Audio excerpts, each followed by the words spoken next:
పహల్గామ్ ఉగ్రదాడి నేపథ్యంలో మెజార్టీ ప్రపంచ దేశాలు భారత్కు అండగా నిలిచాయి. అరకొర దేశాలు మాత్రమే పాకిస్తాన్కు మద్దతు పలికాయి. వీటిలో చైనా చాలా ముఖ్యమైనది.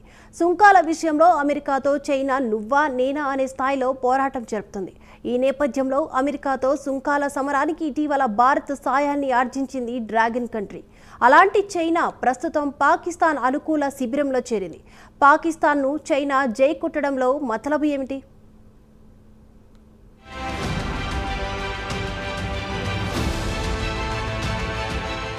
చైనాది ఎప్పుడూ వంకర బుద్దే. పదే పదే భారత్పై అకారణంగా ద్వేషం చిమ్మడం డ్రాగన్ కంట్రీకి అలవాటుగా మారింది. అంతేకాదు, నోరు తెరిస్తే చాలు అంతులేని అబద్ధాలు. నరం లేని నాలుక మాట్లాడినట్లు ఎలా పడితే అలా అబద్ధాలు ఆడేస్తుంటుంది డ్రాగన్ కంట్రీ.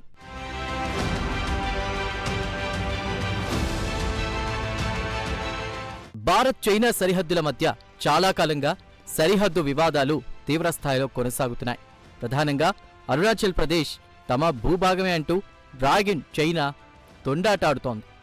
అరుణాచల్ ప్రదేశ్ తమ భూభాగమని భారతదేశం ఎన్నిసార్లు చెప్పినా డ్రాగన్ కంట్రీ వినిపించుకోవడం లేదు. అరుణాచల్ ప్రదేశ్ తమదేనంటూ చైనా పనికిమాలిన వాదనలు చేస్తోంది. కాగా చైనా వాదనను భారత్ ధీటుగా తిప్పికొట్టింది.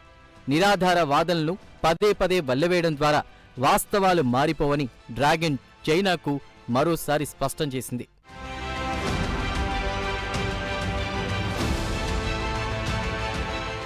కొంతకాలంగా భారత్ పట్ల చైనా కక్షతో వ్యవహరిస్తోంది. దీనికి ఒక ప్రధాన కారణమూ ఉంది. ఆసియాలో చైనా ఆధిపత్యాన్ని మొదటి నుంచి వ్యతిరేకిస్తోంది భారతదేశమే. ఇక్కడ డ్రాగన్ చైనా కుయుక్తులను అర్థం చేసుకోవడం అవసరం. ఆసియాలో చైనా నియంతృత్వ పోకడలు పోతోంది. ఆసియాలో పెద్దన్న పాత్ర పోషించడానికి చైనా తహతహలాడుతోంది. అయితే చైనా పెత్తందారితనాన్ని భారత్ అడుగడుగునా అడ్డుకుంటోంది. దీంతో భారత్ను డ్రాగన్ చైనా టార్గెట్ చేయడం ప్రారంభించింది.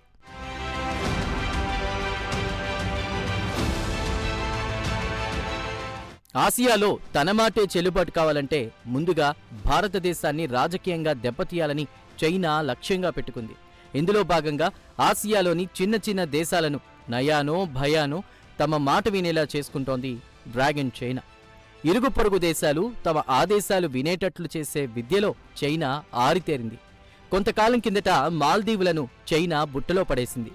వాస్తవానికి మొదటి నుంచి భారత్కు మాల్దీవులు మిత్రదేశం. అయితే మెల్లమెల్లగా మాల్దీవుల రాజకీయాల్లో డ్రాగన్ చైనా జోక్యం ప్రారంభమైంది. దీని ఫలితంగా మాల్దీవుల సర్కార్ భారత్ వ్యతిరేక వైఖరి తీసుకోవడం మొదలైంది. ఈ నేపథ్యంలో భారత్ మాల్దీవుల మధ్య సంబంధాలు దెబ్బతినడం ప్రారంభమైంది.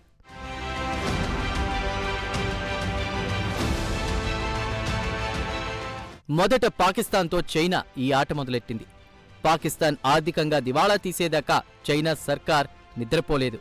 పాకిస్తాన్ రోడ్డున పడ్డాక ఆ దేశాన్ని వదిలేసింది. ఆ తరువాత శ్రీలంక, బంగ్లాదేశ్, నేపాల్ ఇలా అన్ని దేశాలపై డ్రాగన్ చైనా కన్నేసింది.